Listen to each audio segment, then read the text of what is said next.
Assalamualaikum warahmatullahi wabarakatuh. Hai semua, perkenalkan saya Bulan Indah Sopriani dari kelas 5A Keuangan dan Perbankan. Di sini saya akan menjelaskan tentang hak atas kekayaan intelektual pada mata kuliah aspek hukum dalam bisnis. Secara internasional, AKI dilindungi oleh General Agreement on Tariff dan Trade atau GATT. Dan secara nasional, AKI dilindungi oleh Undang-Undang RI Nomor 19 Tahun 2002 tentang Hak Cipta dan kemudian diubah menjadi Undang-Undang Nomor 28 Tahun 2014. Kekayaan intelektual atau yang sering disingkat HAKI adalah padanan kata yang biasa digunakan untuk IPR atau Intellectual Property Rights.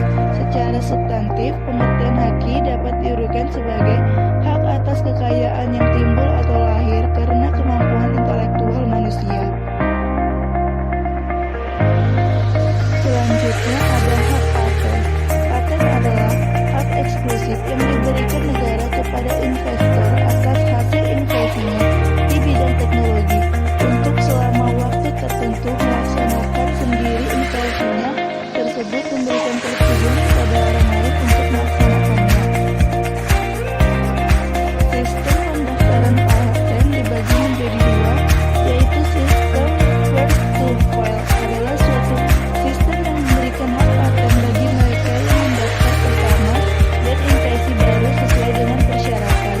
Yang kedua yaitu sistem first to invent adalah suatu sistem yang memberikan hak paten bagi mereka yang menemukan inovasi pertama kali sesuai dengan persyaratan yang telah ditentukan. Kemudian, cara mengajukan permintaan paten yang pertama yaitu tanggal, bulan, dan tahun surat permintaan, alamat lengkap jelas orang yang mengajukan permintaan paten, nama lengkap dan keluarga negaraan penemu. Dalam hal permintaan diajukan orang lain selaku kuasa, dilengkapi pula nama lengkap dan alamat lengkap kuasa yang bersangkutan, serta surat kuasa dalam hal permintaan diajukan oleh kuasa. Selanjutnya ada pemeriksaan paten.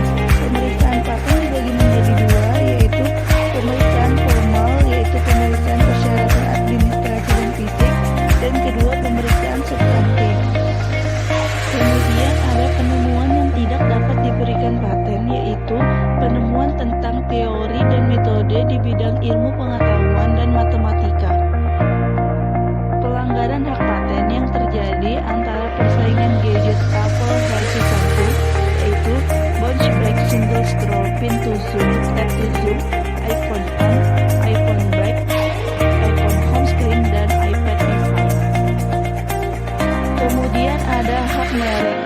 Menurut Undang-Undang Nomor 15 Tahun 2001 Pasal 1 berbunyi, merek didefinisikan sebagai suatu tanda yang berupa gambar, nama, kata, huruf-huruf, angka-angka, susunan warna, atau kombinasi dari unsur-unsur tersebut yang memiliki daya pembeda dan digunakan dalam kegiatan perdagangan barang atau jasa.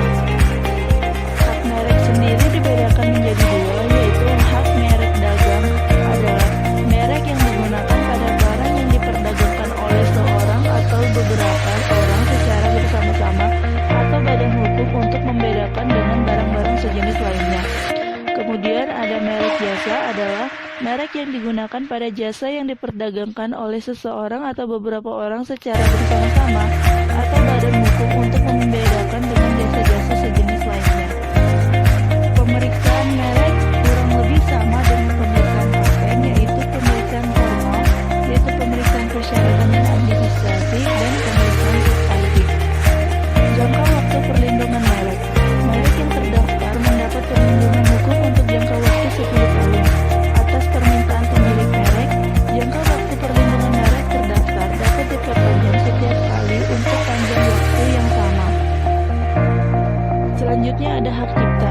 Dalam Undang-Undang Nomor 19 Tahun 2002 tentang hak cipta didefinisikan sebagai hak eksklusif bagi pencipta atau penerima hak untuk mengumumkan atau memperbanyak ciptaannya atau memberi izin itu dengan tidak mengurangi pembatasan-pembatasan menurut perundang-undangan yang berlaku.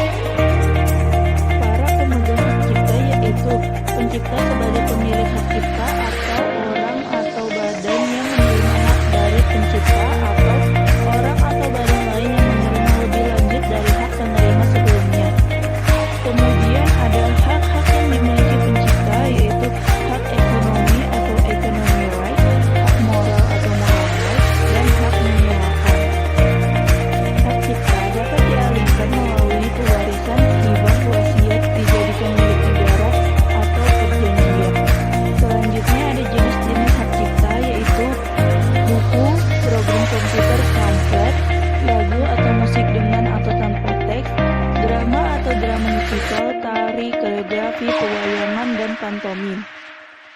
kemudian peta, seni batik, fotografi, sinematografi, terjemahan, tafsir, saduran, bunga rampai, database, dan karya lain dari hasil perwujudan. Beberapa hal yang menyebabkan permintaan hak cipta ditolak yaitu ciptaan yang di luar bidang ilmu pengetahuan, ciptaan yang tidak orisinal, ciptaan yang tidak diwujudkan dalam bentuk yang nyata, dan ciptaan yang sudah merupakan milik umum. Jangka waktu perlindungan hak cipta yaitu perlindungan hukum berlaku selama hidup pencipta dan terus berlangsung hingga 50 tahun setelah pencipta meninggal. Selanjutnya, pelanggaran hak cipta merupakan terjadinya pengeksploitasian atau pengumuman, penggandaan, dan pengedaran untuk kepentingan komersil sebuah karya cipta tanpa terlebih dahulu meminta izin atau mendapatkan lisensi dari penciptanya atau ahli warisnya, termasuk di dalamnya tindakan penjiplakan. Kemudian ada hal-hal yang dikategorikan sebagai penggandaan musik yaitu uploading, illegal uploading dan downloading, legal copying, dan counterfeiting.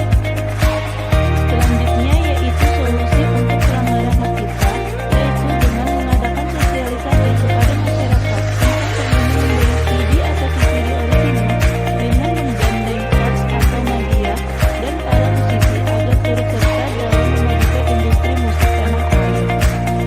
Selanjutnya ada sanksi pelanggaran hak cipta menurut Undang-Undang Nomor 19 Tahun 2002 Bab 8 Pasal 72 Ayat 1 yaitu barang siapa dengan sengaja atau tanpa hak melakukan perbuatan sebagaimana dimaksud dalam Pasal 2 Ayat 1 dan Pasal 49 Ayat 1 dan Ayat 2 dipidanakan dengan pidana penjara masing-masing paling singkat 1 tahun penjara atau denda paling sedikit 1 juta atau pidana penjara paling lama 7 tahun dengan denda paling banyak 5 miliar. Dan menurut Undang-Undang Nomor 19 Tahun 2002 Bab 8 Pasal 72 Ayat 2 yaitu barang siapa dengan sengaja menyiarkan, memamerkan, mengadakan atau menjual kepada umum suatu ciptaan atau barang hasil pelanggaran hak cipta atau hak tersebut sebagaimana dimaksud pada ayat 1 dipidanakan dengan pidana penjara paling lama 5 tahun dan denda paling banyak 500 juta rupiah. Sekian presentasi yang dapat saya sampaikan. Kurang dan lebihnya saya mohon maaf. Wassalamualaikum warahmatullahi wabarakatuh.